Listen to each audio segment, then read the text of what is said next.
ধর্মনগর জেলা হাসপাতাল থেকে মাত্র 50 কিলোমিটার দূরেই দীর্ঘদিন ধরে চলছিল একাধিক অবৈধ মদের দোকান। স্থানীয়দের অভিযোগ, প্রশাসনের নজরে বিষয়টি থাকলেও দীর্ঘদিন ধরে কোনো কার্যকর ব্যবস্থা নেওয়া হয়নি। সূত্রের খবর, প্রথমে টিফিনের দোকানের নামে এই ব্যবসাগুলি শুরু করা হয়। পরবর্তীতে সেখানে জুয়া এবং দেশি মদের আসর বসাতে শুরু করে। ধীরে ধীরে এই দোকানগুলিতে ভিড় বাড়তে থাকায় সমস্যায় পড়েন এলাকার সাধারণ মানুষ। বিশেষ করে স্কুল কলেজের পড়ুয়া এবং মহিলাদের যাতায়াতের জন্য চরম সমস্যা দেখা দিয়েছিল। এলাকাবাসীর দাবি, বিষয়টি নিয়ে একাধিকবার প্রশাসনের কাছে অভিযোগ জানানো হলেও কোনো ব্যবস্থা নেওয়া হয়নি। শেষ পর্যন্ত রবিবার সকালে প্রতিবাদে সরব হন এলাকার মহিলারা।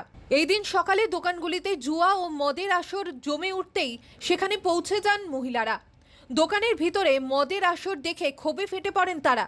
এরপর বেশ কয়েকটি দোকানে ভাঙচুর চালিয়ে মদের বোতল ও অন্যান্য সামগ্রী নষ্ট করে দেয় মহিলারা।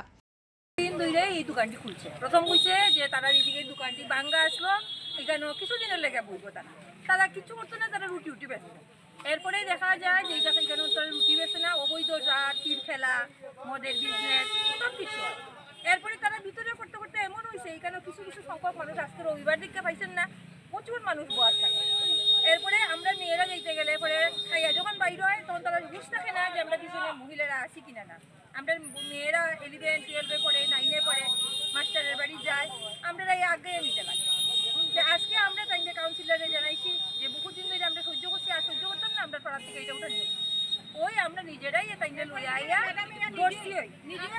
দর্শি হয়েছে, প্যাকেটটি পাওয়া গেছে, তারা দিকটা আমরা লুকাই দিয়েছে বাকিটি ওখানে ইটি পাওয়া গেছে। আমরা চাই যে এখানে আর এই ধরনের দোকান টোকান কিছু। অভিযোগ, সকাল থেকেই এই এলাকায় জুয়া এবং মদের আসর বসে যায়। এর ফলে এই রাস্তা দিয়ে মহিলা ও ছাত্রীদের যাতায়াত করাই কঠিন হয়ে পড়েছে। দীর্ঘদিন ধরেও এই পরিস্থিতি চললেও প্রশাসনের তরফে কোনো উদ্যোগ নেওয়া হয়নি। তাই বাধ্য হয়েই তাঁরা নিজেরাই প্রতিবাদে নেমেছেন। জানা গেছে, রবিবার যে দোকানগুলিতে ভাঙচুর চালানো হয়েছে সেগুলি সরকারি জায়গা দখল করে গড়ে তোলা হয়েছিল। জেলা হাসপাতালের মতন গুরুত্বপূর্ণ একটি প্রতিষ্ঠানে এতটা কাছে কিভাবে দীর্ঘদিন ধরে এই অবৈধ ব্যবসা চলছিল তা নিয়ে ইতিমধ্যেই বিভিন্ন মহলে তুঙ্গে তর্জা। ত্রিপুরা থেকে দেবাশিস বসুর রিপোর্ট, সিএন ত্রিপুরা।